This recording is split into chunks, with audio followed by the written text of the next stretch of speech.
Welcome back. A bill in Florida that just passed and is now heading to the governor's desk for his signature is getting national attention. It's called the Parental Rights in Education Bill, but there's a lot of misinformation about what's actually in the bill and what the passage of it means. So we brought in our 9 News legal analyst Whitney Traylor to talk a little bit more about it. It's nice to see you in person. It's so different being here. It's very intense, and, but you look just as great in person. Oh, well, back at you, and I love that you brought the bow tie back. Yes, I tried. All right, so let's get to it. Yeah. A lot of information about what's in this bill. Let's start with the basics. What's actually in the Parental Rights in Education Bill?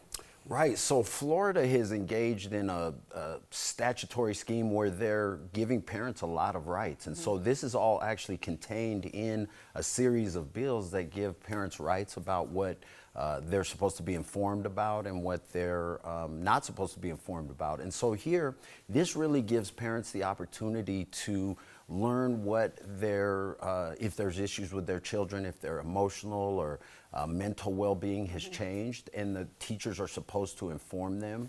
It does talk about it mentions sexual orientation and that type of thing, and it says that that shouldn't be part of the instruction from kindergarten through 3rd grade. And importantly, this gives parents the rights to sue.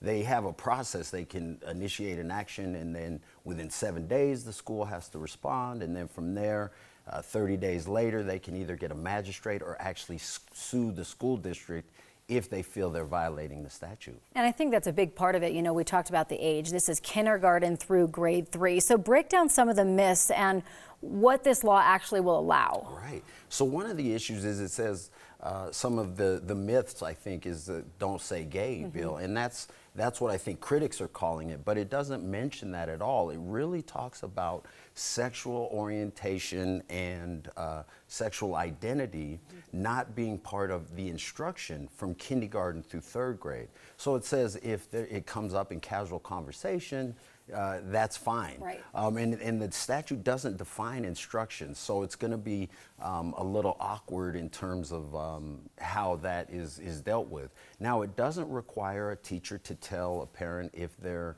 student is gay or if another student is gay. So those things are not required, even though people think it's sort of like this outing kind of bill. It really, as I read it, and I read the headlines and I had a certain perception, but when I read the actual bill, it was more just giving parents the right to be involved and to say what was going to happen with their kids, as opposed to sort of this anti-LGBT type law. Right, and these are for those really young kids again, and as you were saying, it's the formal instruction that they're talking about here. So what's the status of the bill? Right, so it just passed through Florida's House and Senate, and so now Governor DeSantis, he has to sign it. He's indicated that he will. In fact, he's actually kind of politicized this. This is, some of the Republicans who didn't vote for this called it a solution to a problem that doesn't exist. I don't know how many kindergarten through 3rd grade teachers are putting, sexual identity and orientation as part of the instruction. But the governor is, obviously there's talk about him running for president, and in this day and age you have to be almost more bombastic to get attention, and so some are saying he's just putting this out front as a political thing because these aren't even issues that a lot of parents and teachers are having. At this age, yeah. Correct. Do you think this will set a precedent around the country? I think it will set a precedent. What's interesting is the way Florida is doing its whole statutes in terms of giving parental rights, this whole set of rights. So this will be precedential in that other states, I think, particularly conservative legislatures, will follow suit. Last question for you. If this law is challenged, what will that look like? How long will it take? What's the process there? So first it has to pass, the governor has to sign it. Then once it's signed, actually a parent or somebody would have to initiate an action. So they'd have to start the lawsuit.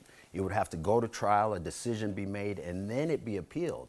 And so some people are saying, well, will this be appealed? Could it go all the way to the U.S. Supreme Court?